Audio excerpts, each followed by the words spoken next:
Friends, सभी का स्वागत है इस लाइव क्लास में। सभी से राधे राधे। और आज की लाइव क्लास में हम डिस्कस करेंगे लाइव टेस्ट 4, जो हमारा बोरिंग टेक्नीशियन का लाइव टेस्ट हुआ था संडे को। अगला लाइव टेस्ट हमारा कल होगा संडे को 8 PM में, तो रेडी रहिएगा। और आज के लाइव टेस्ट में हमारे टोटल क्वेश्चन 50 हैं, जो हम पूरा डिस्कस करेंगे और अच्छे से करेंगे। वीडियो को अंत तक हमारे साथ ही में देखते चलना है। कोई भी प्रॉब्लम है तो आपको कमेंट करना है। अगर आपको हमारी वॉइस आपको क्लियर हो और स्क्रीन आपको प्रॉपर क्लियर दिख रही तो आप कमेंट करके बताइए, फिर हम आगे स्टार्ट करते हैं। इस लाइव स्ट्रीमिंग को प्लीज़ लाइक कर दीजिएगा। हमारे चैनल में नए हैं तो चैनल को सब्सक्राइब कर लीजिएगा, ठीक है, जिससे कि कोई भी हम लाइव क्लास आपके लिए लाएँ तो आपके पास नोटिफिकेशन के थ्रू आपके पास पहुँच जाए, ठीक है। तो आज का टोटल जो क्वेश्चन है 50 क्वेश्चन है और हम डिस्कस करेंगे। इसमें हमारे टेक्निकल क्वेश्चन है और साइंस के भी क्वेश्चन है और हिंदी के भी क्वेश्चन है। चलिए फ्रेंड्स स्टार्ट करते हैं। तो यहाँ पर हमारा फर्स्ट क्वेश्चन है, आपको राइट आंसर बताना है कि इसमें क्या पूछा जा रहा है। पूछा ये जा रहा है कि निम्न में से उच्छिप्त व्यंजन क्या है। बताइए, 4 ऑप्शन है आपके सामने में, तो आपको बताना है फ्रेंड्स इसमें उच्छिप्त व्यंजन कौन सा है। तो आपको बता दें फ्रेंड्स, उच्छिप्त व्यंजन हमारे 2 होते हैं। एक होता है डा, जिसके नीचे बिंदी लगती है, वो हमारे उच्छिप्त व्यंजन होते हैं, ठीक है। डा और ढा ये हमारे 2 उच्छिप्त व्यंजन होते हैं। तो वो कौन से, जिन व्यंजन के जो हमारे व्यंजन होते हैं उनके नीचे जहाँ पे बिंदी लगती है, जिन अक्षर के नीचे, वो हमारे उच्छिप्त व्यंजन कहलाते हैं। यहाँ पर हम ऑप्शन देख लेते हैं तो कौन सा ऑप्शन यहाँ पे मिल जाता है। तो हमारा सेकंड ऑप्शन मिल जाता है। हमारा राइट आंसर बी ऑप्शन हो जाएगा। चलिए नेक्स्ट क्वेश्चन देख लेते हैं। नेक्स्ट क्वेश्चन हमसे पूछा गया फ्रेंड्स, वैद्युत चुंबकीय तरंगें किस माध्यम में नहीं चल सकती हैं। बहुत अच्छा क्वेश्चन है और इस टाइप के क्वेश्चन बिल्कुल एग्जाम में हर, चाहे NPCL हो चाहे वो कोई भी टेक्निकल एग्जाम, अगर वहाँ पे जनरल साइंस पूछी जाती तो इस टाइप के नॉर्मल क्वेश्चन आ जाते हैं। वैद्युत चुंबकीय तरंगें किस माध्यम में नहीं चल सकती हैं। तो वैद्युत चुंबकीय तरंगें हमारी जो हैं ये सभी माध्यमों में चलती हैं। निर्वात में भी चलती है और ठोस में भी, गैस में भी हमारी चल सकती हैं। लेकिन जो हमारी ध्वनि है वो निर्वात में नहीं चल सकती हैं, ठीक है। ठोस, गैस, द्रव, इनमें हमारी ध्वनि चल सकती है, लेकिन जो वैद्युत चुम्बकीय तरंगें हैं वो हमारी सभी माध्यम में चल सकती हैं। तो हमारा राइट आंसर हो जाएगा डी ऑप्शन, इनमें से कोई नहीं। अगला क्वेश्चन पूछा गया है, निम्न में से स्पर्श संघर्षी व्यंजन कौन से हैं। तो आपको पता है फ्रेंड्स, हमारे टोटल जो हमारी स्पर्श व्यंजन होते हैं वो टोटल हमारे स्पर्श व्यंजन होते हैं 25। कहाँ से कहाँ तक होते हैं। का से हमारे माँ तक, का से माँ तक, का खा गंगा चाचा जी यहाँ है ना, पा फा भा माँ वाली लाइन तक। तो का से माँ तक हमारे 25 स्पर्श व्यंजन होते हैं। उसी में से हमारी एक लाइन होती है स्पर्श संघर्षी व्यंजन। वो कौन सी लाइन होती है। वो लाइन हमारी फ्रेंड्स होती है चा छा झा लाइन, ठीक है। इसमें क्या होता है फ्रेंड्स, और हाँ, इसमें लास्ट में जो आपका वर्ड आता है इया, ये है हमारा स्पर्श संघर्षी व्यंजन नहीं, ये ध्यान रखिएगा। च छ ज झ इया, इया हमारा स्पर्श संघर्षी व्यंजन नहीं, केवल हमारे 4 स्पर्श संघर्षी व्यंजन होते हैं, च छ झ। अब ये क्यों होते हैं, क्योंकि फ्रेंड्स ये जो भी हमारे 25 स्वर व्यंजन होते हैं, जो भी हमारे स्वर व्यंजन होते हैं 25, इनमें से ये 4 ऐसे स्वर व्यंजन होते हैं जिनको बोलने में हमारी जीभ ऊपर वाले भाग में, मतलब दांत के पीछे वाले भाग में एक प्रकार का चिपक जाती है, फोर्स लगाती है, मतलब अलग से एक फोर्स लगता है, संघर्ष होता है। आप बोलकर देखेंगे तो आपको पता चलेगा। चा, छा, ऐस और का या माँ, कोई भी आप बोलोगे तो ना आपको स्पर्श नहीं लगता है, फोर्स आपको नहीं लगाना पड़ता। तो आपको समझ में आ गया होगा कि हमारे 4 स्पर्शी व्यंजन होते हैं, च छ ज झ हैं। तो अब इसमें कौन सा ऑप्शन देख लेते हैं। इसमें हमारा का भी नहीं है स्पर्श संघर्षी व्यंजन, जा हमारा स्पर्श संघर्षी व्यंजन, क्योंकि हमारी चा और चा के बाद हमारा छा आता है और जा और झा, इस लाइन में हमारे 4 आते हैं, ठीक है। तो ये सारे हमारे स्पर्श संघर्षी व्यंजन है, इसी में से हमारा जा आता है। तो ये हमारा स्पर्श संघर्षी व्यंजन है, हमारा बी ऑप्शन राइट आंसर हो जाएगा। तो आशा करते हैं आपको समझ में आ गया होगा। अगर आपको समझ में आ रहा है तो प्लीज़ कमेंट करके बताइए, जिससे कि हम आगे बढ़ें। और आगे आपसे क्वेश्चन पूछा गया है, निम्न में से कौन सा व्यंजन महाप्राण है। तो इस क्वेश्चन को सॉल्व करने के पहले हम थोड़ा सा डिटेल में आपको बताने की कोशिश करें। चलते हैं थोड़ा सा बैक। स्क्रीन में फ्रेंड्स आप देख रहे होंगे, यहाँ पर आपको व्यंजन दिख रहे होंगे। केवल आपकी नज़र केवल यहाँ तक होनी चाहिए जहाँ पर हम स्क्रॉल कर रहे हैं, ठीक है। यहाँ से यहाँ तक आपकी नज़र होनी चाहिए, यहाँ से यहाँ तक, कहीं पर इधर उधर आपको नज़र नहीं भटकानी है। अब हम यहाँ पर बताएंगे आपको महाप्राण और अल्प प्राण के बारे में, लेकिन इससे पहले हम जानेंगे कि क्योंकि आगे भी क्वेश्चन आएंगे घोष और अघोष के बारे में जानेंगे। तो वैसे आपने क्लास में तो आपने अच्छे से देख लिया होगा, लेकिन हम यहाँ पर केवल एक रिविज़न कराएंगे, ज़्यादा हम डिटेल बताने की कोशिश नहीं करें क्योंकि फिर समय ज़्यादा लगेगा। क्योंकि आपको हमें पता है अगर हम थोड़ा सा हिंट दे देंगे तो आपको सारी चीज़ें याद आ जाएंगी, ठीक है। आपको ध्यान से केवल सुनना है। अब हमने यहाँ पर हम पहले बात करते हैं हमारे अघोष कौन से होते हैं, सघोष कौन से होते हैं। तो जितने भी हमारे स्वर व्यंजन होते हैं, हमारे टोटल स्वर व्यंजन कितने होते हैं, हमारे 25 होते हैं। ये हमारे जिसमें हमने घेरा बनाया ये हमारे स्वर व्यंजन है, ठीक है, 25। अब यहाँ पे कौन से हमारे अघोष होते हैं, कौन से सघोष होते हैं, तो जो 1 2 3 4 5, कहने का मतलब है यहाँ पर इसी वाले बॉक्स में हम जाएंगे, ठीक है। और यहाँ पर हमने एक नंबर लिखा है 1 2 3 4 5, ठीक है। फिर से एक बार देखिएगा 1 2 3 हमने यहाँ पर नंबर लिख दिया है। इसके बाद फिर हम यहाँ पे बोलेंगे 1 और 2 वाली जो लाइन होगी 1 2, ये जो वर्ग होगा ये हमारा कौन सा कहलाएगा फ्रेंड्स, हमारा अघोष कहलाएगा, ठीक, याद रहेगा ना।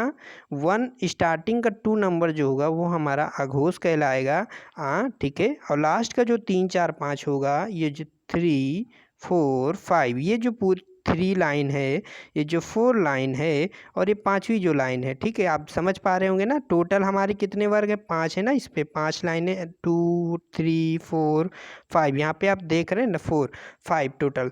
तो यहाँ पे पहली जो 1 और दूसरी लाइन है ये हमारी कहलाती है अघोष, और जो तीसरी चौथी पाँचवीं ये हमारी कहलाती है सघोष।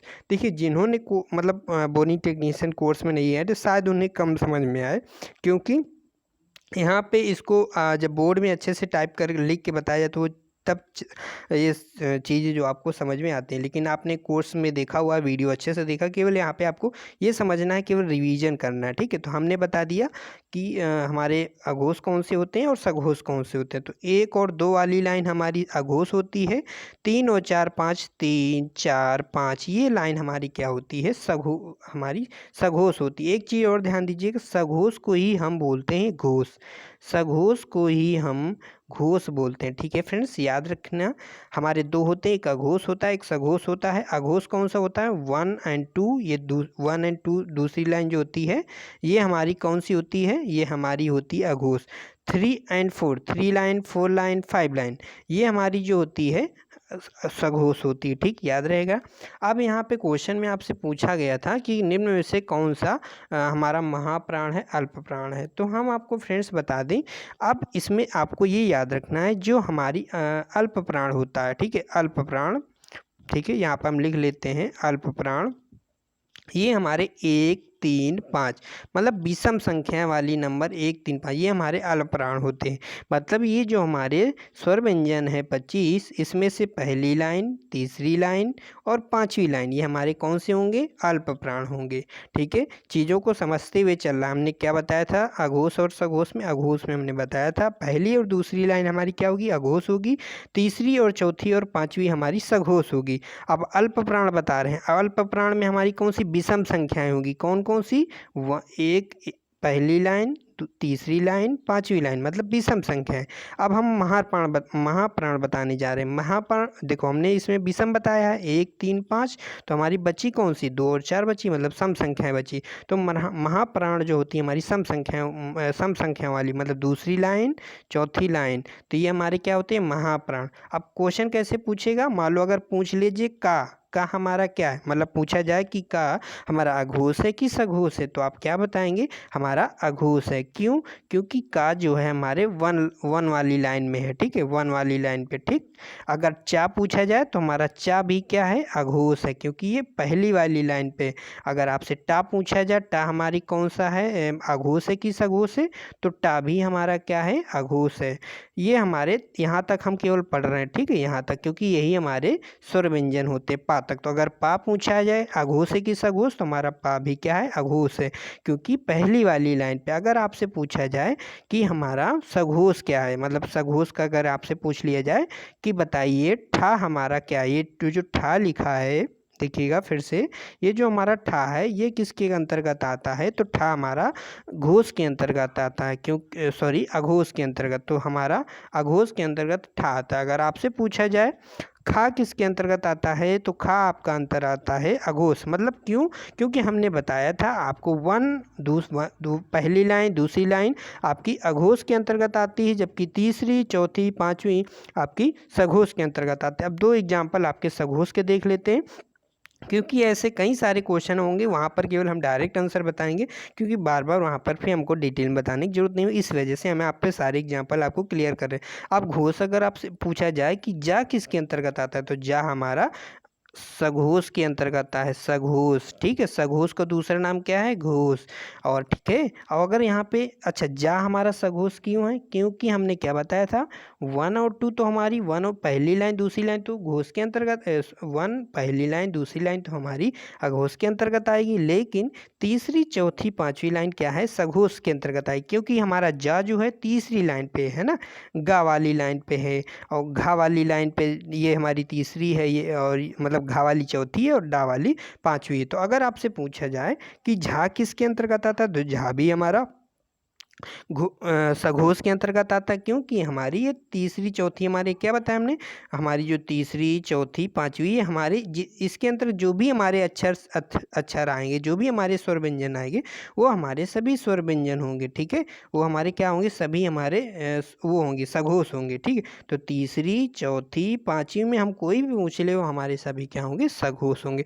तो आपको अघोष और सघोष तो समझ में आ गया होगा। अब हम अल्प प्राण और महाप्राण के बारे में समझ लेते हैं। तो हमने क्या बताया था, अल्प प्राण में क्या होती हैं, विषम संख्याएं होती हैं, 1 3 5। मतलब पहली लाइन से अगर कोई भी अक्षर पूछा जाएगा, वो हमारा क्या कहलाएगा, अल्प प्राण कहलाएगा। मतलब अगर चा पूछा जाए, चा किसके अंतर्गत आता है, कि अल्प प्राण के अंतर्गत आता है कि महाप्राण के अंतर्गत, तो आप बताएंगे अल्प प्राण के अंतर्गत। अगर आपसे पूछा जाए, अब पहली लाइन हो गई ना, अब तीसरी लाइन पे आएंगे, तो तीसरी लाइन हमारी कौन सी, गा वाली लाइन है।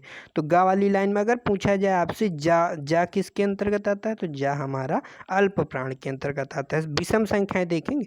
और पांचवी लाइन पे अगर कोई पूछ लिया जाए, मान लो आड़ा पूछ लिया जाए या ना पूछ लिया जाए, ना किसके अंतर्गत आता है, ये हमारी पांचवी लाइन के अंतर्गत आता है, तो ये हमारा क्या होगा, अल्प प्राण होगा।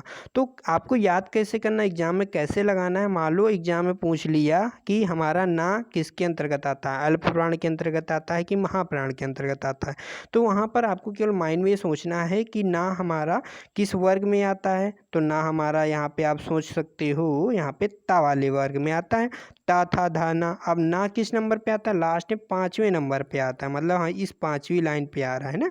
तो ये हमारा कौन सा है, ये हमारी 5 क्या है, विषम संख्या है। तो विषम हमने क्या बताया, 1 3 5 हमारी अल्प प्राण होती है, ऐसे बता देना है। अगर एग्जाम में पूछ लिया जाए दा किसके अंतर्गत आता है, मान लो दा नहीं, ये जा पूछ लिया जाए, ठीक है, जा, तो हमको याद करना है कि जा किस वर्ग में आता है, तो चा वाले वर्ग में हमारा जा आता है।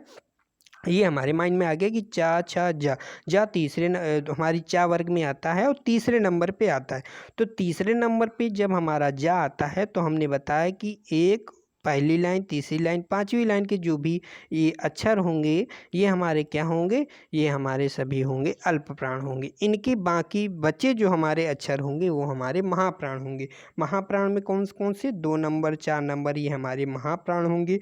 खा वाली लाइन हमारी महाप्राण होगी, और चौथी लाइन हमारी महाप्राण होगी, ये घा वाली, ठीक है। और ये तो अगर आपसे पूछा जाए कि हमारा छा किसके अंतर्गत आता है, तो छा हमारा महाप्राण के अंतर्गत आता है। अगर हम पूछा जाए एग्जाम में कि धा किसके अंतर्गत आता है, ये जो धा है, तो धा हमारा महाप्राण के अंतर्गत आता है। तो एग्जाम में ऐसे पूछेगा कि मान लो हम बता दें कि भा किसके अंतर्गत आता है, महाप्राण के अंतर्गत आता है कि अल्प प्राण के अंतर्गत, तो आपको ये सोचना है कि भा किस वर्ग के अंतर्गत आता है। तो हमें पता है पा वाली लाइन पे हमारा भा आता है, प फ ब भा, भा किस नंबर पे आता है, चौथे नंबर पे आता है, मतलब चौथी लाइन पे आता है ना। तो यहाँ पे चौथा नंबर क्या होता है, सम होता है। सम हमने क्या बताया, महाप्राण सम संख्याएं होती हैं 2 और 4, ठीक। तो ये आपको याद रखना है। अब यहाँ से इतना जब कुछ हमने बता दिया है तो अब आपके माइंड में आया होगा यार अलावा सा और छात्रज्ञ, ये मतलब एक आपको ये बताते चले क्योंकि फिर आगे क्वेश्चन आएंगे। या रा, इतना हमने बताया, इसको भी बताते चले, या रा ला वा और शा, इसको भी ध्यान से समझना है, सा सा हाँ, ये हमारे किसके अंतर्गत आते हैं, ठीक है। तो यार अलावा हमारे आते हैं, इनको रट लीजिएगा, माइंड में बैठा लीजिएगा। यार अलावा हमारे अल्प प्राण के अंतर्गत आते हैं और सा सा हमारे किसके अंतर्गत आते हैं, ये हमारे महाप्राण के अंतर्गत आते हैं, ठीक। ये याद हो गया ना कि यार अलावा जो हमारे होते हैं ये हमारे किसके अंतर्गत आते हैं, ये हमारे अल्प प्राण के अंतर्गत आते हैं, पूरे यार अलावा, ठीक। सा हमारे किसके अंतर्गत आते हैं, महाप्राण के अंतर्गत आते हैं। अब आपके माइंड में आ गो यार अलावा सा है, ये अघोष और सघोष में क्या आएगा, तो हम इसकी भी बता देते हैं। इसका उल्टा होता है, मतलब अल्प प्राण में हमने क्या बताया, यार अलावा, और ये यार अलावा, ठीक है। अब सघोष होता है, इसमें यार अलावा क्या है, ये हमारे जितने भी यार अलावा हैं ये हमारे क्या होते हैं, सघोष होते हैं। तो यार अलावा क्या है, हमारे सघोष हैं और अल्प प्राण है। सा हा ये हमारे क्या है, इनका उल्टा होता है। जिसे अल्प प्राण हमारा पहले आता है ना, देखो ध्यान से समझना हमारी बातों को। पहले हम क्या लिखते हैं, पहले हम अल्प प्राण लिखते हैं, फिर महाप्राण लिखते हैं, पहले अघोष लिखते हैं, फिर सघोष लिखते हैं। इसी प्रकार से उसमें उल्टा हमने क्या बताया, हमने ये बताया कि यार अलावा पहले हमने क्या बताया, अल्प प्राण, मतलब पहले हमने बोला एर अलावा, फिर इसके बाद आता है हमारा सा हमारा तो पहले क्या आता है, यार अलावा। तो हमें तो याद हो गया कि पहले हमारा यार अलावा आता है, या रा ला वा, ये हमारे पहले तो आते हैं, तो इसी वजह से इसको हमने पहले हमारा आता है तो अल्प प्राण बोल दिया। लेकिन इसका उल्टा होता है, उल्टा क्या, सघोष, ये हमारा सघोष कहलाते हैं, ये सारे सघोष होते हैं। अब हम लास्ट में बता देते हैं सा हा, ये हमारे क्या हैं, ये हमारे हमारे महाप्राण है। हमने यार अलावा तो पढ़ लिया, हमारे अल्प प्राण है। सा हा क्या है, हमारे महाप्राण है। अब इसमें से अब बताना, देखो हमने यार अलावा हमने बताया अल्प प्राण, उसका उल्टा बताया सघोष है, ठीक। वो दो चीज़ याद हो, अगर वो सघोष है तो ये क्या होंगे, ये हमारे अघोष होंगे। तो अघोष में एक चीज़ याद रखना, हाँ हा हमारा अघोष नहीं होता है, ये एग्जाम में पूछा जाता है। हा हमारा किसके अंतर्गत आता है, हा हमारा सघोष के अंतर्गत आता है। तो ये सा हा क्या है, ये हमारे अघोष हैं। लेकिन इसमें हा हमारा अघोष नहीं होता है, हा अघोष नहीं होता तो क्या होता है, हमारा सघोष होता है, ठीक, याद रखना है। अब यहाँ पे ये याद हो गया, ससाहा क्या है, हमारे महाप्राण है, ठीक है। ससाहा क्या है, हमारे महाप्राण है और ये अघोष हैं। लेकिन हा हमारा अघोष नहीं है, अघोष नहीं है तो क्या है, सघोष।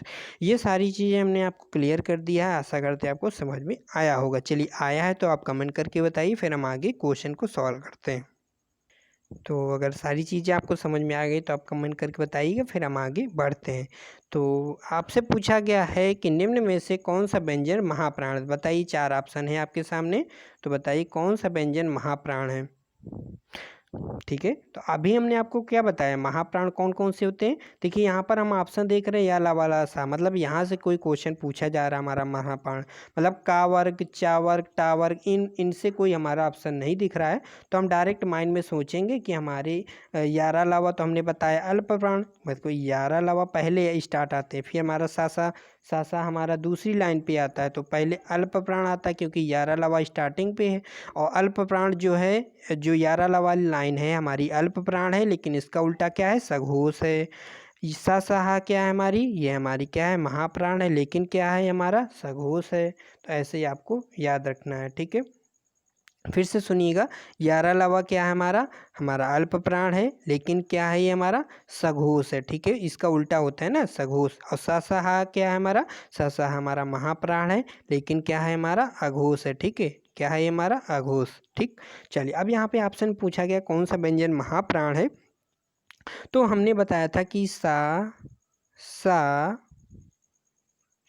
सा हाँ, ये हमारे कौन से होते हैं, हमारे महाप्राण होते हैं। अब देख लेते हैं कौन सा इसमें ऑप्शन आपको मैच कर रहा। तो यारा लावा ये हमारे क्या है, अल्प प्राण है, यारा लावा ये हमारे अल्प प्राण है, हाँ हमारा क्या है यहाँ पे, महाप्राण। तो हमारे राइट आंसर क्या हो जाएगा, सी, ठीक है। चलिए आगे बढ़ते हैं, निम्न में से कौन सा व्यंजन अघोष नहीं है।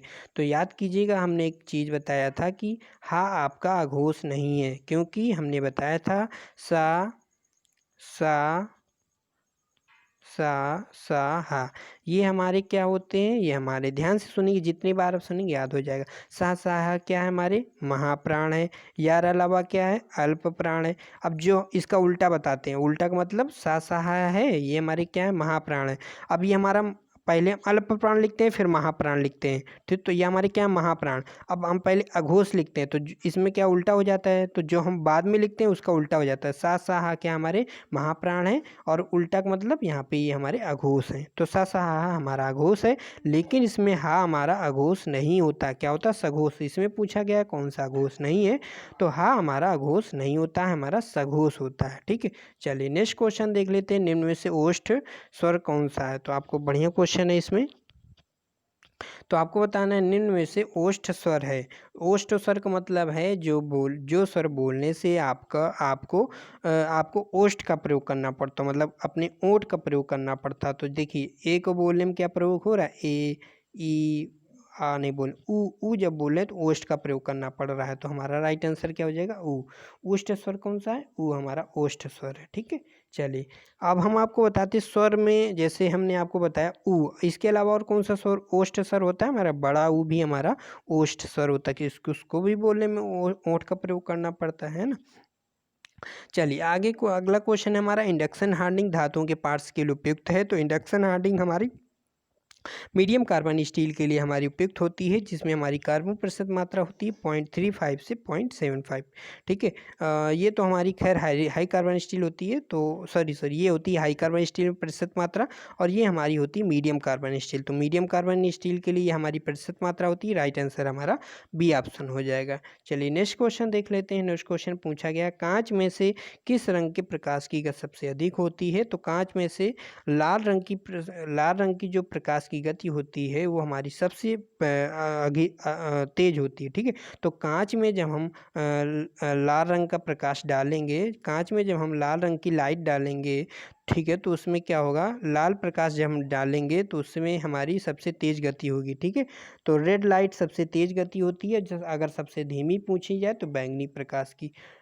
नेक्स्ट क्वेश्चन है, सभी स्वर होते हैं। तो जितने भी स्वर होते हैं, आ, ई, ऊ, ये हमारे क्या होते हैं, ये हमारे अल्प प्राण होते हैं, और अल्प प्राण के साथ ही में ये हमारे घोष होते हैं। तो घोष का मतलब क्या होता है, हमारा घोष को ही क्या बोलते हैं, हम सघोष बोलते हैं, ठीक है। तो सभी स्वर हमारे अल्प प्राण होते हैं और हमारे सघोष होते हैं, सघोष को ही हम घोष बोलते हैं। नेक्स्ट क्वेश्चन पूछा गया, इस विधि में छोटे आकार की जॉब की हार्डनिंग करना कठिन है, क्योंकि इसमें पूरी मोटाई में जॉब हार्ड हो जाता है। बताइए फ्रेंड्स क्या होगा राइट आंसर।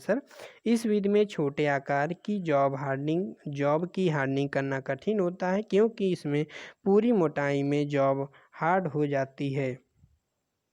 तो हमारा इसमें राइट आंसर है फ्लेम हार्डनिंग, ठीक है। तो हमारा right answer flame hardening, B option right answer. चलिए सर सेकंड क्वेश्चन अगला क्वेश्चन देख लेते हैं। सर्वप्रथम प्रकाश की चाल किस वैज्ञानिक ने ज्ञात की थी। बताइए फ्रेंड्स क्या होगा आंसर। अच्छा क्वेश्चन है। सर्वप्रथम प्रकाश की चाल जो है, जो किसने ज्ञात किया था, 3×10⁸ है ना। प्रकाश की चाल क्या होती है, 3×10⁸ किलोमीटर प्रति सेकंड, हाँ प्रति सेकंड में, मतलब इतने वो किलोमीटर, इतनी दूरी वो तय कर लेती है। जो प्रकाश की लाइट होती है वो 1 सेकंड में इतनी दूरी, इतने किलोमीटर वो तय कर लेती है, ठीक है। तो हमारा राइट आंसर क्या हो जाएगा यहाँ पे, रोमर जो वैज्ञानिक थे, इन्होंने प्रकाश की चाल सबसे पहले इन्होंने ज्ञात किया था, ठीक है। चलिए अगला क्वेश्चन है, गैस नाइट्राइडिंग में माइल्ड स्टील पार्टों को 500 डिग्री तक गर्म करके किस गैस को गर्म पार्ट में प्रवाह किया जाता है। बहुत अच्छा क्वेश्चन है। पूछा गया है, गैस नाइट्राइडिंग में माइल्ड स्टील पार्टों को 500 डिग्री तक गर्म करके किस गैस को गर्म पार्ट में प्रवाह किया जाता है। तो अच्छा क्वेश्चन है, आपको आंसर बताना है फ्रेंड्स। बताइए क्या आंसर होगा। तो जो अमोनिया गैस हम प्रवाहित करते हैं, ठीक, हमारा राइट आंसर क्या हो जाएगा, NH3। NH3 को ही हम अमोनिया बोलते हैं। नेक्स्ट क्वेश्चन पूछा जा रहा है, नाइट्राइडिंग विधि में NH3 गैस गुजारी जाती है जब तापमान होता है। तो जब हम अभी हमने ऊपर क्वेश्चन पढ़ा कि गैस नाइट्राइडिंग में जब हम केस हार्डनिंग की जो हमारी विधि होती है नाइट हार्डनिंग विधि, तो मतलब सरफेस हार्डनिंग की विधि हमारी नाइट हार्डनिंग विधि है। और इसमें हम जब माइल्ड स्टील के पार्ट को हम केस हार्डनिंग करते हैं तो उसमें क्या होता है फ्रेंड्स, इसमें 500 डिग्री तक माइल्ड स्टील के पार्ट को गर्म करते हैं और फिर उसमें हम अमोनिया गैस को प्रवाहित करते हैं। तो पूछा जा रहा है किस टेम्परेचर पे हम प्रवाहित करते हैं, तो हम इसे 500 से 560 या 500 से 550 टेम्परेचर पर हम अमोनिया गैस प्रवाहित करते हैं। अगला क्वेश्चन आपसे पूछा गया माइक्रोवेव क्या है। तो आपको याद, जो भी हमारी इलेक्ट्रोमैग्नेटिक वेव होती, जितनी हमारी तरंगे होती हैं, ये सभी हमारे क्या होती हैं, उदासीन कण होते हैं। अगर आपसे प्रकाश भी पूछे तो प्रकाश भी हमारा उदासीन कण होता है। तो इसमें हमारा प्रकाश है, जैसे भी हमने बताया था प्रकाश क्या हमारा उदासीनी कण है। ठीक है, चलिए नेक्स्ट क्वेश्चन आपसे पूछा गया निम्न में से कंठ तालव्य स्वर क्या है। अब ये अच्छा क्वेश्चन यहाँ पे आ गया, तो थोड़ा सा यहाँ पे डिटेल हम बताएंगे आपको चीज़ें ताकि आपको समझ में आ जाए। देखिए हमने आपको क्या बताया था, हमारे स्वर कितने होते हैं, हमने स्वर आपको तो बता दिया था। हमारे संयुक्त स्वर कितने होते हैं, संयुक्त स्वर हमारे 4 होते हैं, ए, ऐ, ओ, औ। ये हमारे क्या होते हैं फ्रेंड्स, संयुक्त स्वर होते हैं। तो ये जो संयुक्त स्वर होते हैं किसी न किसी स्वर से मिलकर बने होते हैं। तो हमने आपको बताया था कि हमारा जो संयुक्त स्वर है, हमने बताया था आपको जो हमारा ए बनता है, 1 सेकेंड ध्यान से फ्रेंड समझने की कोशिश कीजिए। अगर आप समझ जाते हैं तो बिल्कुल फिर आसानी से आप क्वेश्चन कर पाएंगे। ये हमारे यहाँ पर पहले हम जो बोल देते कि इसको आपको ध्यान नहीं देना, ये वाले एग्जाम में नहीं पूछे जाते, लेकिन इसको आपको ध्यान नहीं देना।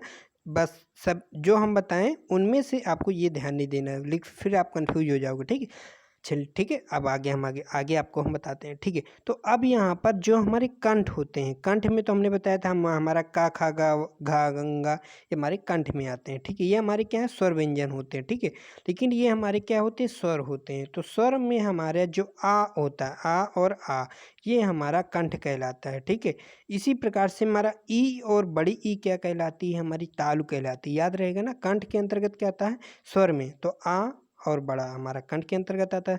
तालु के अंतर्गत क्या आता है, ई और बड़ी ई आता है। इसको याद करने का हमने केटीएम बताया था ना, केटीएम 2। तो के पहले हमारे स्टार्टिंग में क्या आ रहा है, हमारा आ आता है ना स्वर में, आ, इसके बाद क्या आता है, ई आता है, इसके बाद हमारा ऊ आता है। लेकिन ऊ हमारा मूर्धन्य में नहीं आएगा। केटीएम माँ मूर्धन्य, मुँह मतलब मुँह से नहीं बोलते हैं। आ ई ऊ तो हम ओष्ठ से बोलते हैं ना, इस वजह से हमने ऊ को यहाँ पे ओष्ठ में रखा है। फिर से समझने की कोशिश कीजिएगा, हम एक बार फिर से आपको समझाने की कोशिश करते हैं। किसकी ट्रिक क्या हमने बताई थी, के टी एम 2, लेकिन हमारी इसको आपको ध्यान नहीं देना। ठीक है, और यहाँ पे के टी एम 2, तो यहाँ पे के का मतलब क्या है, हमारा स्टार्टिंग कहाँ से करेंगे, आ, फिर इसके बाद ई, ये हमारे क्या स्वर आ गया, ई के बाद क्या आता है, ऊ आता है। लेकिन हम जब ऊ को बोल रहे हैं तो हम ओष्ठ का प्रयोग कर रहे हैं, ओठ का प्रयोग कर रहे हैं। इस वजह से मूर्धन्य में एम का मतलब क्या होता है, मूर्धन्य, तो एम में हमारा नहीं आएगा, किस में आएगा, डी में आएगा। डी का मतलब क्या होता है, सॉरी डी में भी नहीं आएगा हमारा, ओ में आएगा, क्योंकि के टी एम 2, तो ओ हमारा ओ क्या आता है, ओष्ठ आता है, तो ओष्ठ में हमारा ऊ आएगा, है ना। तो यह एम और डी में हमारा कोई भी नहीं आएगा, कोई भी स्वर हमारा एम और डी में नहीं आएगा। जो वहाँ पर हमने बोला था मना करने की, वो आप मत देखिएगा, यहाँ पे एम और डी नहीं आएगा। तो आपको समझ में आ गया होगा कि जो कंठ में आएगा हमारा आ और ई, आ और बड़ा आएगा, तालु में हमारा ई और बड़ी ई आएगा, ओष्ठ में जो आएगा ऊ और बड़ा ऊ, आप बोल के भी देख सकते हैं। अब एक चीज़ और आपको समझना है, आगे ये समझना है फ्रेंड्स कि जो हमारा ए होता है, ए ओ, ये किसके अंतर्गत आते हैं। ठीक है, तो हमने आपको बताया था ए हमारा किससे मिलकर बना है, ए हमारा मिलकर, ए जो हमारा मिलकर बना है आ प्लस ई से। ठीक है, कैसे हमने बताया था ना, आ प्लस ई, ये किससे मिल, आ प्लस ई आ प्लस ई मिलकर क्या बना था, ए बना था। तो जो आ प्लस ई मिलकर अगर ए बना है तो आ हमारा क्या होता है, कंठ होता है, ई क्या होता है हमारा, ई हमारा तालु होता है। तो ये हमारा कंठ तालु कहलाएगा, ई ए क्या कहलाएगा, हमारा कंठ तालु कहलाएगा। समझ में आया होगा ना कि आ प्लस ई बराबर क्या होता है, ए होता है। अब एक आ क्या होता है, हमारा कंठ होता है, और ई क्या होता है, तालु होता है, क्योंकि अभी हमने बताया ना कंठ के अंदर आ आएगा और तालु के अंदर ई आएगा। तो कंठ का आ क्या है हमारा, कंठ है, ई क्या है हमारा, तालु है। तो का और ता जोड़ेंगे तो हमारा ए क्या कहलाएगा, हमारा कंठ तालु कहलाएगा। तो अगर ए पूछा जाए, ए जो स्वर है ये हमारा क्या है, तो ये हमारा कंठ तालव्य है, कंठ तालु है या तालव्य है, ठीक है, क्योंकि का और ता जोड़ दिया।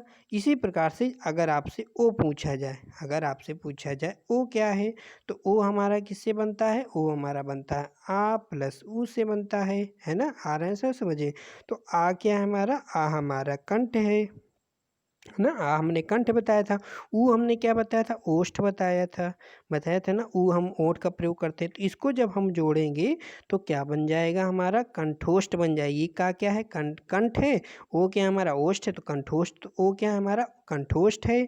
तो कहने का मतलब हमने यहाँ पे ये बताया कि जो ए और ए हमारा क्या होगा, कंठ तालु होगा, क्योंकि हमने ए क्या हमारा आ प्लस ई से बनता है, ठीक है। तो आ हमारा आता है कंठ से, ई हमारा तालु ई से हमारा तालव्य आता है, तो कंठ तालव्य हो गया, क्योंकि के टी एम, के से कंठ है, टी से तालव्य।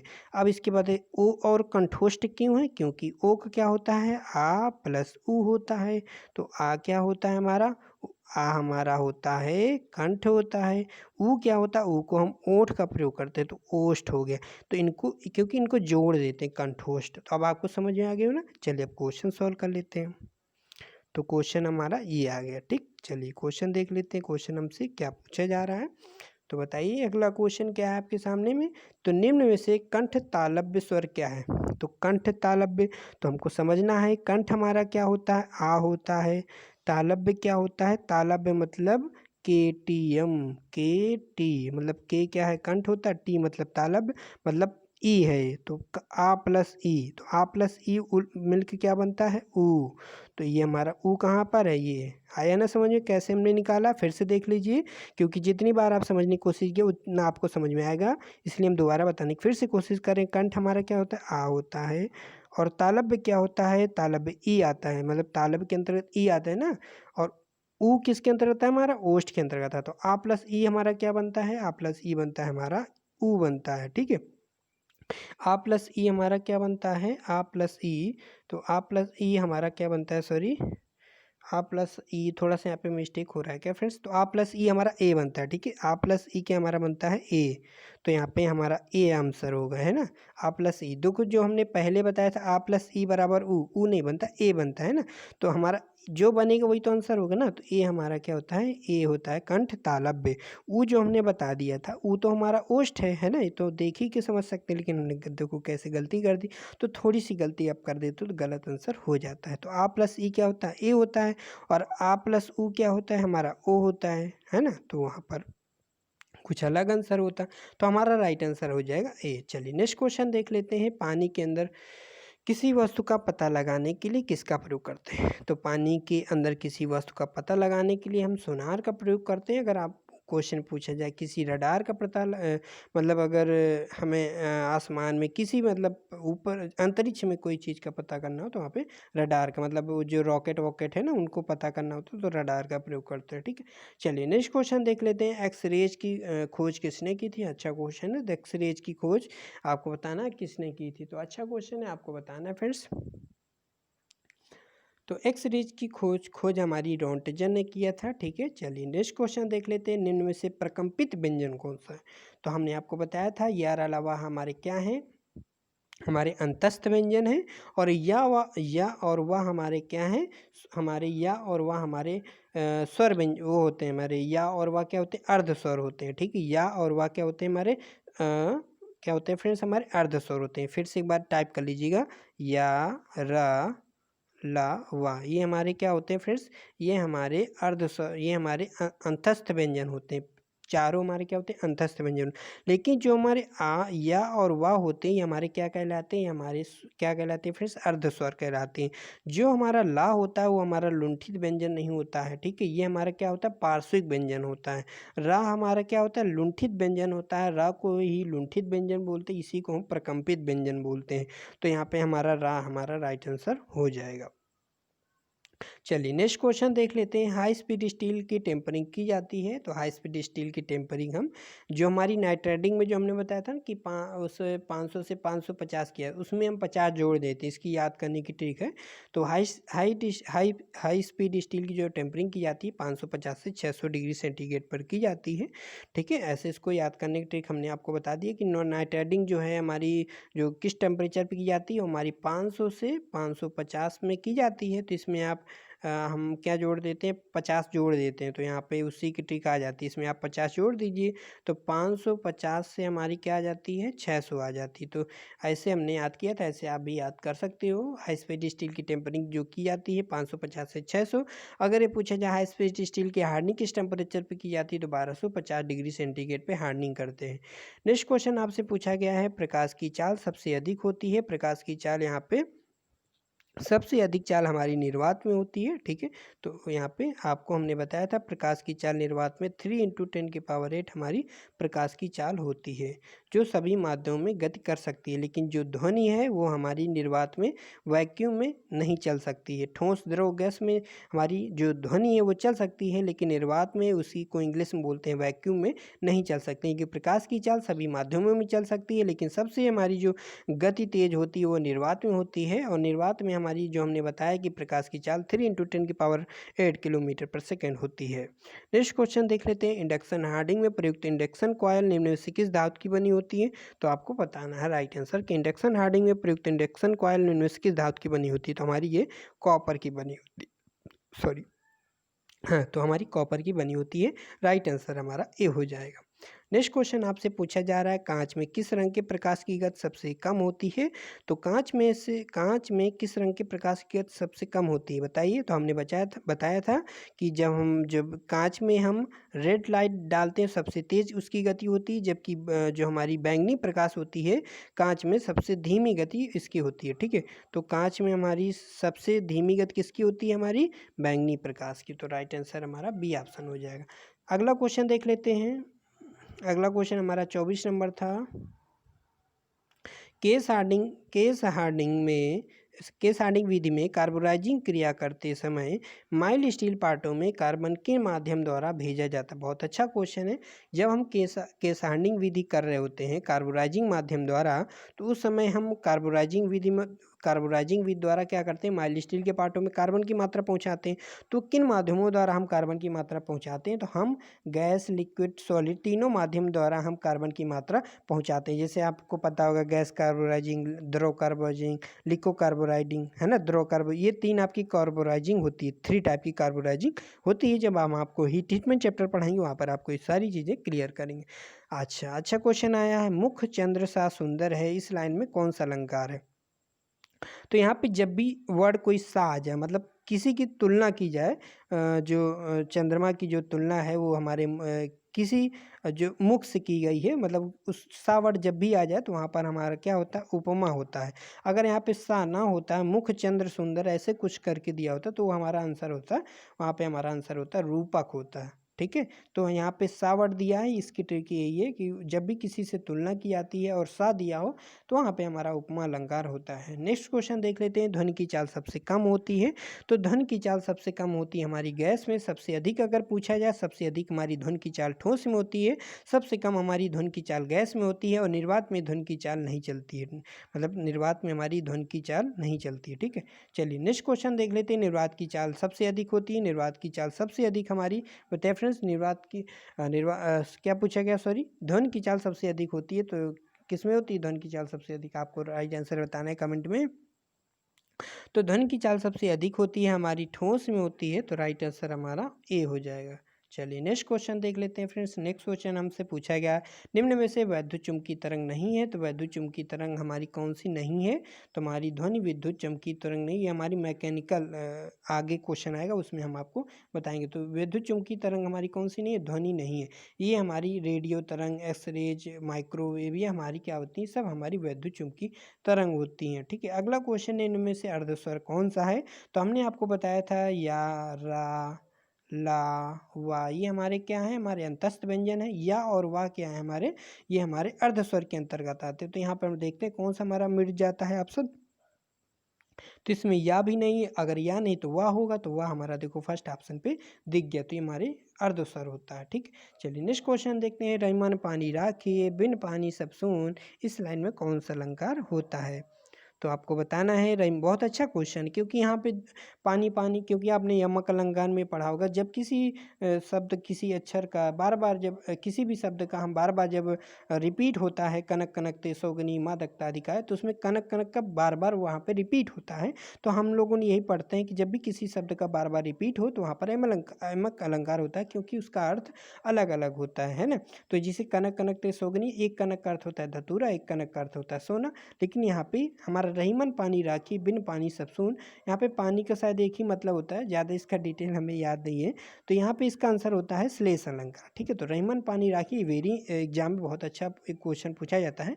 तो यहाँ पे कुछ लोग रूपक यमक भी लगा देते हैं, यमक हमारा नहीं, श्लेष हमारा आंसर है। ठीक है, श्लेष अलंकार।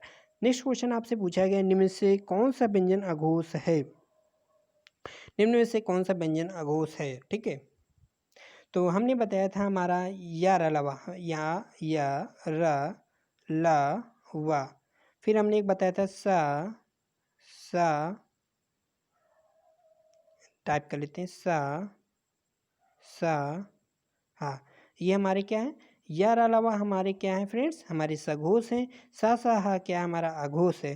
तो यहाँ पे पूछा गया अघोष कौन सा है, तो एक चीज़ और बता दी, इसमें हा तो हमारा अघोष नहीं है। ठीक है, तो यहाँ पे हम इसको कट कर देते हैं। तो सा क्या हमारे, ये तीन क्या हमारे, ये हमारे क्या है फ्रेंड्स, अघोष हैं। अब यहाँ पे देखते हैं कौन सा ऑप्शन मैच कर रहा है। तो या और वा तो हमारे क्या सघोष हैं, हाँ भी हमारा सघोष है, लेकिन सा देखो यहाँ पर भी है, यहाँ पर भी है, तो सा हमारा क्या है फ्रेंड्स, हमारा अघोष है। ठीक है, राइट आंसर हमारा डी ऑप्शन हो जाएगा। सेकंड क्वेश्चन, अगला क्वेश्चन देख लेते हैं। निम्न में से स्पर्श व्यंजन नहीं है, तो स्पर्श व्यंजन आपका कौन सा नहीं है, देख लो ऑप्शन आपको कौन सा यहाँ पे मैच कर रहा है, क्या आपको लग रहा है आंसर। तो स्पर्श व्यंजन हमने आपको क्या बताया था, स्पर्श व्यंजन आपके 25 होते हैं। स्पर्श व्यंजन आपके कितने होते हैं फ्रेंड्स, 25 होते हैं। कहाँ से कहाँ तक होते हैं, का से माँ तक होते हैं, है ना। तो का से माँ तक जो भी हमारा अक्षर मिलेगा वो हमारे स्पर्श व्यंजन होंगे, बाकी हमारे स्पर्श व्यंजन नहीं होंगे। तो का भी हमारा का और माँ के बीच में आता है, तो हमारा स्पर्श व्यंजन है। जा भी है, ता भी है, ये या नहीं है। या हमारे किसके अंतर्गत आता है, हमारा अंतस्थ व्यंजन क्या आता है, जो हम बहुत बार बता चुके हैं। या अलावा हमारा अंतस्थ व्यंजन होता है। ठीक है, तो यह हमारे किसके अंतर, ये हमारा क्या है, स्पर्श व्यंजन नहीं है, तो नहीं है, तो क्या है, ये हमारा अंतस्थ व्यंजन है। चलिए नेक्स्ट क्वेश्चन देख लेते हैं। एक्सरेज है, एक्सरेज क्या है हमारा, धनात्मक आवेशित करण है, ऋणात्मक आवेशित करण या उदासीनी। जो भी हमारी इलेक्ट्रोमैग्नेटिक वेव होती हैं वो हमारी सभी उदासीनीकरण होती हैं, उदासीन कण होते हैं, उसमें हमारी लाइट भी आता है, जैसा ऊपर क्वेश्चन आपने पढ़ा था। अगला क्वेश्चन है, ध्वनि की चाल किससे गुजर कर नहीं जाती है, तो ध्वनि की चाल हमारी निर्वात से गुजर कर नहीं जाती है, हमारा राइट आंसर ए हो जाएगा। नेक्स्ट क्वेश्चन है, आपसे पूछा गया, निम्न में से कौन सा पदार्थ कार्बोराइजिंग के लिए प्रयोग नहीं किया जाता है। बहुत अच्छा क्वेश्चन है, जब हम ई ट्रीटमेंट चैप्टर पढ़ाएंगे तो सारे क्वेश्चन आपको बिल्कुल रट जाएंगे, मतलब सेकंडों पे आप आंसर ही करोगे, अगर आपको इस समय नहीं आता होगा तो। ठीक है, तो निम्न में से कौन सा पदार्थ कार्बोराइजिंग के लिए प्रयोग नहीं किया जाता है, तो हम सोडियम जो है ये हम प्रयोग नहीं करते हैं, बाकी barium carbonate, molasses, calcium carbonate, ये सब हम आपको जब आप वो पैक कार्बोराइजिंग पढ़ते हैं ना, तो उसमें ये सब प्रयोग करते हैं। ठीक है, तो ये हमारे सब प्रयोग किया जाता है, लेकिन सोडियम हम प्रयोग नहीं करते हैं। अगला क्वेश्चन है, निम्न में से यांत्रिक अनुदैर्ध्य तरंग है, आपके पास आपके सामने चार ऑप्शन है, आपको बताना है यांत्रिक अनुदैर्ध्य तरंग है। तो ये ध्वनि क्या होता है, अभी ऊपर क्वेश्चन आया था तो हमने बताया था कि आगे आपको बताएंगे। ये ध्वनि हमारी इलेक्ट्रोमैग्नेटिक वेव नहीं होती, ये हमारी यांत्रिक मैकेनिकल वेव होती है। यांत्रिक मतलब इंग्लिश में बोलते हैं मैकेनिकल, तो हमारी ध्वनि क्या है, हमारी यांत्रिक अनुदैर्ध्य तरंग है। जबकि और एक क्वेश्चन और आता है कि कौन सा निम्न में से हमारी इलेक्ट्रोमैग्नेटिक वेव नहीं, तो वो हमारी मतलब हिंदी में बोले इलेक्ट्रोमैग्नेटिक वेव को हिंदी में बोले विद्युत चुम्बकीय तरंग कौन सी नहीं है, तो वहाँ पर हमारी विद्युत चुम्बकीय तरंग इन चार ऑप्शनों में विद्युत चुम्बकीय तरंग हमारी नहीं। अगर पूछा जाए तो हमारा ध्वनि आंसर होता है। अगर पूछा जाए इन चारों ऑप्शन में हमारा कौन सा यांत्रिक अनुदैर्ध्य तरंग है, तो हमारी ध्वनि क्या होती है, यांत्रिक अनुदैर्ध्य तरंग होती है। बाकी तीनों ऑप्शन हमारी यांत्रिक अनुदैर्ध्य तरंग नहीं होती है, तो क्या होती है, हमारी सारी तीनों ऑप्शन जो है ये हमारी विद्युत चुम्बकीय तरंगें होती है, वह इलेक्ट्रोमैग्नेटिक वेव होती है। अगला क्वेश्चन आपसे पूछा गया है, निम्न में से कंठोष्ठ स्वर कौन सा है? तो इसको हमने टिक क्या बताया कि आपको यहीं से आपको निकालना है फ्रेंड्स, कंठोष्ठ। चलिए निकालते हैं। तो कंठ का मतलब होता है आ, हमने बताया था। और कंठ ओष्ठ, ओष्ठ क्या होता है? ऊ होता है ना। स्वर क्या होता है? क्योंकि स्वर लिखा तो हमने स्वर ही निकालेंगे, का खा गा अंगा ये नहीं निकाले, क्योंकि स्वर है ना तो स्वर ही तो होंगे, स्वर ही तो लिखेंगे। तो कंठ क्या हमारा आ है, और ओष्ठ क्या है हमारा? ओष्ठ हमारा ऊ है। तो आ प्लस ऊ क्या बनता है? ओ होता है ना। तो ओ हमारा जहाँ पर भी मिलेगा आंसर वो हमारा ओ हो जाएगा। तो राइट आंसर हमारा ओ हो जाएगा। अगर यहाँ पे तालव्य दिया होता कंठ तालव्य, तो हमारा आ प्लस ई क्या हमारा तालव्य है, तो आ प्लस ई बनता है ऊ बनता है। तो ऊ किसके अंतर्गत आता है? ऊ हमारा आता है कंठ तालव्य के अंतर्गत, सॉरी ए, मतलब आ प्लस ई क्या बनता है हमारा? आ प्लस ई हमारा बनता है ए बनता है ना। तो आ प्लस ई क्या बनता है हमारा? ए बनता है। तो ये हमारा राइट आंसर होता है। कंठ तालव्य अगर पूछता तो ए होता। अगर कंठ इसमें पूछा गया कंठोष्ठ पूछा है, मतलब कंठ धन ओष्ठ, तो हमारा ओ होता है आ प्लस ऊ। ठीक, चलिए नेक्स्ट क्वेश्चन पूछा गया है, निम्न में से अंतस्थ व्यंजन नहीं है। तो अंतस्थ व्यंजन हमने आपको बताया था 4 होते हैं, यार अलावा। ठीक, यार अलावा तो हमारे रा भी अंतस्थ व्यंजन है, ला भी अंतस्थ व्यंजन, वा भी है, लेकिन सा नहीं है। सा हमारे क्या है? ऊष्म व्यंजन है। सा क्या है हमारा? ऊष्म व्यंजन। हमने बताया था स स ह, ये सभी इनको बोलने में आप जब अपनी हथेली को अपने मुंह के सामने आप बोलोगे तो इसमें आपको एक गरम गरम हवा निकलती है, जिसे हम बोलते हैं ऊष्म व्यंजन। ठीक है, निम्न में से कौन सा व्यंजन अल्प प्राण है? तो हमारा बताना था इसमें आपको। तो बताइए फ्रेंड्स, इसमें कौन सा व्यंजन अल्प प्राण है? तो हमने आपको बताया था या रा लावा क्या होते हैं फ्रेंड्स? या रा ला वा, ये हमारे क्या होते हैं? अल्प प्राण होते हैं। जबकि सा सा क्या होते हैं? महाप्राण होते हैं। तो या रा लावा हमारे स्टार्टिंग होते हैं, या रा लावा, इसीलिए स्टार्टिंग में हमने हमारा क्या था? अल्प प्राण आता है। ये ऐसे याद कर लिए, अल्प प्राण। इसी का उल्टा हमने क्या बताया था? या रा लावा क्या इसके अंतर्गत आएगा? हमारा जो बाद में लिखते हैं, बाद में क्या लिखते हैं? सघोष लिखते हैं। तो या रा लावा हमारा सघोष है। ठीक है, तो यहाँ पे पूछा गया अल्प प्राण है या रलवा हमारे अल्प प्राण है। इसमें देखते हैं कौन सा ऑप्शन मिल जाता है। तो सा हमारा क्या है? ये हमारा महाप्राण है। ला भी हमारा, ला देखो आ गया, ला मिल गया। तो ला हमारा क्या है? हमारा अल्प प्राण है। ठीक है, बाकी ऑप्शन यहाँ पे मैच नहीं करे, केवल ला हमारा अल्प प्राण। अगला क्वेश्चन आपसे पूछा जा रहा है, निम्न में से ध्वनि की चाल होती है। तो ध्वनि की चाल हमारी हमने बताया था 3 × 10⁸ प्रति सेकंड है। 3 × 10⁸ किलोमीटर प्रति सेकंड। एक सेकंड में वो मतलब इतने गुना वो एक सेकंड में वो 3 लाख किलोमीटर गति तय करती है। तो हमारी जो ध्वनि की चाल होती है, अच्छा शायद हमने ऊपर आपको प्रकाश की लाइट हमने बता दिया था, तो हमें शायद रुकिए एक सेकंड, यहाँ पे फ्रेंड्स क्वेश्चन में गलती हो गई। शायद आप लोगों ने इस पे हमको रिपोर्ट भी नहीं किया, मतलब बताया भी नहीं। तो कोई भी क्वेश्चन गड़बड़ लगा करे तो आप बता दिया करिए। यहाँ पे निर्वात नहीं होगा, कि यहाँ पे क्या होगा? प्रकाश होगा, मतलब सॉरी, निर्वात की जगह, ध्वनि की जगह पे हमारी प्रकाश। क्योंकि हमने बताया आपको निर्वात में तो हमारी ध्वनि चलती नहीं है, साउंड हमारा चलता नहीं है। जब आप भी निर्वात में आप जाओगे तो वहाँ पर साउंड आपको नहीं देगा। ठीक है, तो ये हमारे ध्वनि की जगह पे क्या होगा? हमारा प्रकाश की चाल होगी। तो जो प्रकाश की चाल होती है वो हमारी निर्वात में 3×10⁸ किलोमीटर प्रति सेकंड। ठीक है, तो एक सेकंड में हमारी वो 3 लाख किलोमीटर हमारी तय करती है। ठीक है, तो यहाँ पे राइट आंसर हमारे 3 लाख किलोमीटर प्रति सेकंड होगा। लेकिन ध्वनि की जगह क्या होगा? प्रकाश, मतलब निर्वात में प्रकाश की चाल कितनी होती है? 3 लाख किलोमीटर प्रति सेकंड। चलिए नेक्स्ट क्वेश्चन है, सबसे अधिक चाल किसमें होती है? तो सबसे अधिक चाल इससे पूछा है ऑप्शन के अकॉर्डिंग, सबसे अधिक चाल हमारी प्रकाश की होती है। अभी बताया कि एक सेकंड में बताओ 3 लाख किलोमीटर प्रकाश की चाल तय करती है ना। तो सबसे तेज किसकी हुई? प्रकाश की हुई, सबसे अधिक होती। बहुत अच्छा क्वेश्चन है। सबसे अधिक चाल हमारी प्रकाश की होती है। किसमें? निर्वात में सबसे अधिक चाल प्रकाश की होती है। चलिए नेक्स्ट क्वेश्चन पूछा गया है, मात्रा के अनुसार मूल स्वर कितने होते हैं? देखिए बहुत अच्छा क्वेश्चन है। यहाँ पे पूछा गया था स्वर हमारे जो होते हैं 2 होते हैं, एक हर्ष स्वर होते हैं, एक दीर्घ स्वर होते हैं। सुनना, हर्ष स्वर होते हैं, एक दीर्घ स्वर होते हैं। लेकिन हमने अब क्वेश्चन पे घुमाया कि हमने पूछ लिया मात्रा के आधार पे। तो हमने आपको बताया था कि जो हमारे जो हर्ष स्वर होते हैं वो हमारे 4 होते हैं। कौन कौन से होते हैं? आ, ई, उ और री। ये हमारे क्या होते हैं फ्रेंड्स? ये हमारे यहाँ पे ऐसे लिखते हैं ना, री। ये हमारे क्या है? ये हमारे ये सारे हमारे याद रखना, ये हमारे ह्रस्व स्वर हैं। ह्रस्व स्वर को ही हम बोलते हैं मूल स्वर। हमने पूछा था मात्रा के आधार पे, मतलब आ की कोई मात्रा नहीं होती है, ये आपको पता है ना, आ की कोई मात्रा नहीं होती है, इनकी मात्रा होती है। मतलब अगर किशन हमने लिखा है तो किशन में हमारी क्या है, छोटी ई की मात्रा है, तो इसकी मात्रा होती है, ई और ई की क्या होती है, मात्रा होती है। तो मात्रा के आधार पर हमारे जो मूल स्वर होते हैं या ह्रस्व स्वर होते हैं, क्योंकि मूल स्वर की हम ह्रस्व स्वर बोलते हैं, तो हमारे टोटल कितने होते हैं, 3 होते हैं। ठीक है, तो राइट आंसर। अगर यहाँ पे मात्रा ना बोलता, ये बोलता कि मूल स्वर कितने होते हैं या ह्रस्व स्वर कितने होते हैं, तो 4 होते हैं।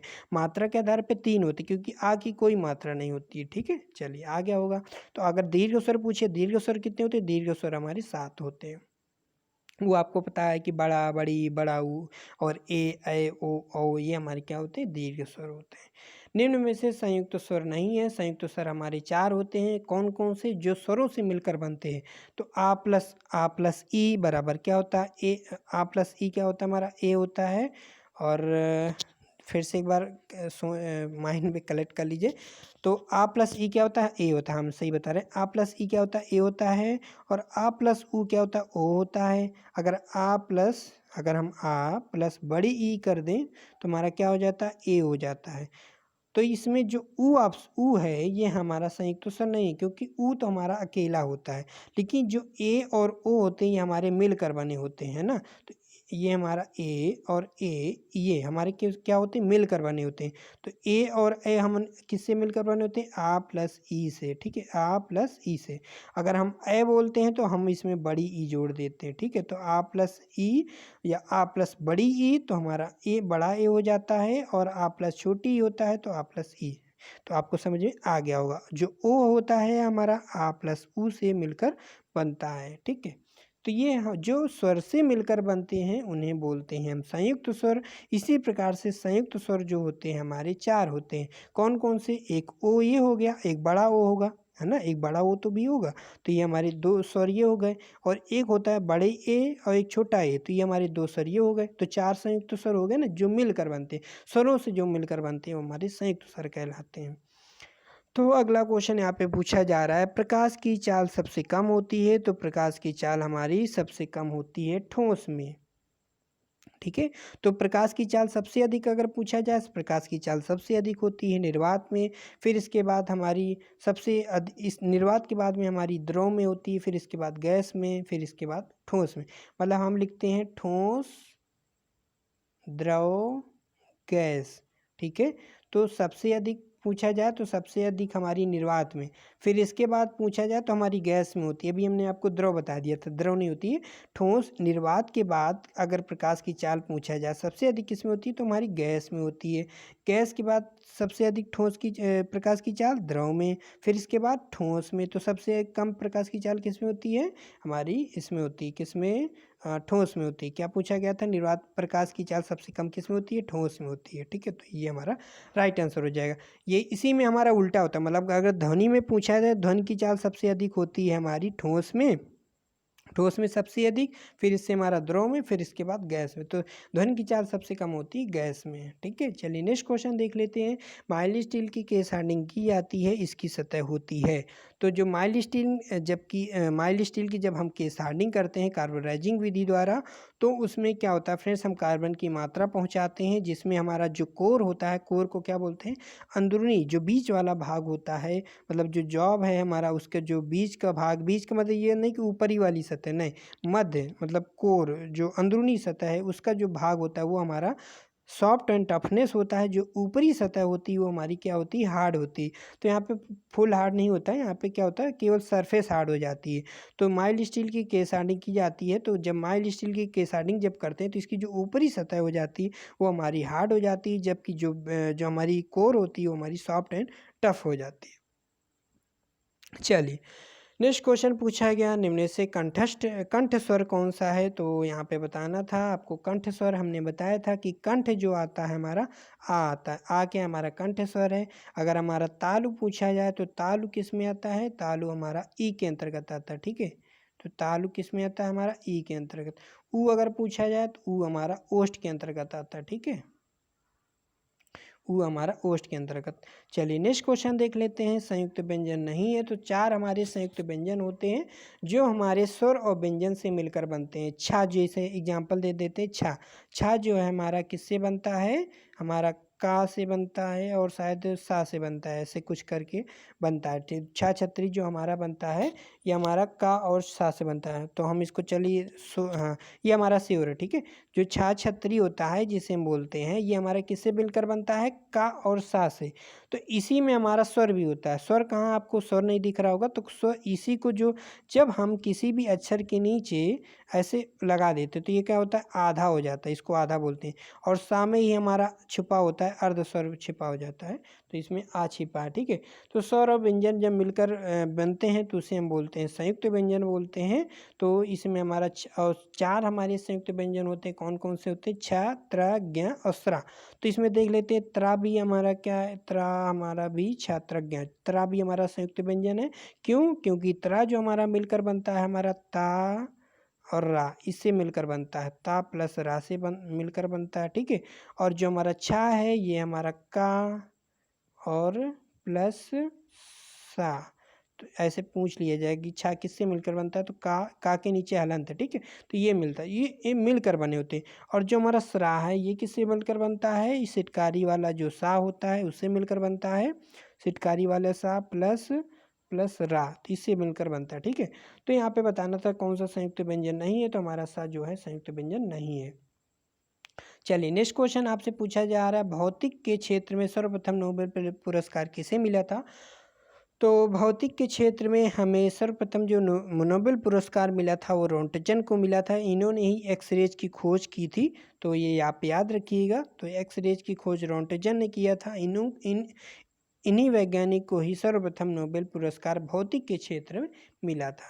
नेक्स्ट क्वेश्चन देख लेते हैं। स्टील की हार्डनिंग करते समय उसे आवश्यक तापमान पर कुछ समय स्थिर रखा जाता है, जिसे सोकिंग कहते हैं, या रखा जाता है। तो जब सोकिंग क्या होता है, सोकिंग ये होता है जब हम किसी स्टील को गर्म कर रहे होते हैं तो उस किसी एक निश्चित टेम्परेचर पर उसे कुछ देर के लिए हम रखते हैं, रोकते हैं, उस टेम्परेचर को रोक देते हैं। किस वजह से, ताकि जो हमारा पार्ट है वो चारों तरफ से बराबर गर्म हो जाए, तो उसी को हम सोकिंग कहते हैं। कुछ समय के लिए रोका। तो यहाँ पे को क्या पूछा जा रहा है, स्टील की हार्डनिंग करते समय उसे आवश्यक तापमान पर कुछ समय स्थिर रखा जाता है, जिसे सोकिंग कहते हैं। तो सोकिंग कितना रखा जाता है, तो 10 mm मोटाई के लिए यहाँ पे 5 मिनट रखा जाता है। तो अगर हमारी 10 mm मोटी कोई मेटल है या स्टील है तो उसे हम उसके लिए सोकिंग टाइम जो होगा हमारा मटेरियल के आधार पे अलग अलग होगा। ऐसा नहीं कि एक ही हमारा सोकिंग टाइम होगा, तो मेटल के ऊपर निर्भर करता है। लेकिन जो नॉर्मल हमारा जो सोकिंग टाइम होता है वो 10 mm मोटाई के लिए 5 मिनट यहाँ पे रखा जाता है, मतलब 5 मिनट हम रोक के रखते हैं। ठीक है, चलिए नेक्स्ट क्वेश्चन देख लेते हैं। नेक्स्ट एंड लास्ट क्वेश्चन है आज की लाइव क्लास का। तो लास्ट क्वेश्चन आपसे पूछा गया, निम्न में से तालव्य स्वर कौन सा है। तो तालव्य स्वर हमने बताया था फ्रेंड्स, देखिए क्या क्या होते हैं तालव्य स्वर। हमने बताया था कि कंठ के अंतर्गत क्या होते हैं, आ होता है, आ बड़ा आ, ये हमारे कंठ के अंतर्गत आते हैं। जबकि ई और जहाँ छोटी सी होती ना, ई और बड़ी, यहाँ पे एक सेकेंड, ई और बड़ी ये हमारे किसके अंतर्गत आते हैं, ये हमारे आते हैं तालव्य के अंतर्गत। जो ऊ और बड़ा ऊ आता है वो हमारा ओष्ठ के अंतर्गत आते हैं। बाकी हम बता ही चुके हैं कि कंठोष्ठ और कंठ तालव्य किसके अंतर्गत आते हैं। तो तालव्य पूछा गया है, तो तालव्य हमारा KTM हमने बताया था ट्रिक भी। तो कंठ से आ और टा से तालव्य, तो ई है ना, यहाँ से भी याद कर सकते हैं, ई हमारा तालव्य स्वर होता है। तो आशा करते हैं आपको सारे क्वेश्चन अच्छे से समझ में आ गए होंगे। बहुत मेहनत से हमने आपको समझाने की कोशिश किया है। फिर भी अगर आपको कोई भी क्वेश्चन आपको समझ में नहीं आए तो आप हमें कांटेक्ट कर सकते हैं, आप हमें व्हाट्सअप कर सकते हैं, टेलीग्राम पे मैसेज कर सकते हैं, नीचे आप कमेंट बॉक्स में भी लिख सकते हैं। इस नंबर पर आप मैसेज करके अपनी क्वेरी पूछ सकते हैं। कोई भी अगर आपको क्वेश्चन में प्रॉब्लम है, हम आपकी प्रॉब्लम को सॉल्यूशन देने की कोशिश करेंगे। फिर इसके बाद अगर आपको वीडियो अच्छा लगा हो, आपको सारी चीज़ें समझ में आ गई हो, तो दिल से कमेंट कीजिएगा क्या चीज़ें समझ में आई हैं, तो हम आपका फ़ीडबैक लेना चाहते हैं कि आपने क्या सीखा। तो प्लीज़ हमें फ़ीडबैक अपना ज़रूर दीजिएगा, कैसा आपको समझ में आया है, कैसा आपको वीडियो लगा। और वीडियो आपको अच्छा लगा हो तो प्लीज़ वीडियो को लाइक कीजिएगा और शेयर कीजिएगा। तो अपने दोस्तों के पास इस वीडियो को शेयर कीजिएगा, जिससे कि और भी मेहनत से इसी तरह हम आपके लिए वीडियो ला सकें। तो आज की इस वीडियो में बस इतनी सी जानकारी देनी थी। और लाइव स्ट्रीमिंग अच्छी लगी तो वीडियो को लाइक कीजिएगा। और ओके फ्रेंड्स, तो bye bye, good night. Sorry, good night, अपना ख्याल रखिएगा। ठीक है, बाय बाय।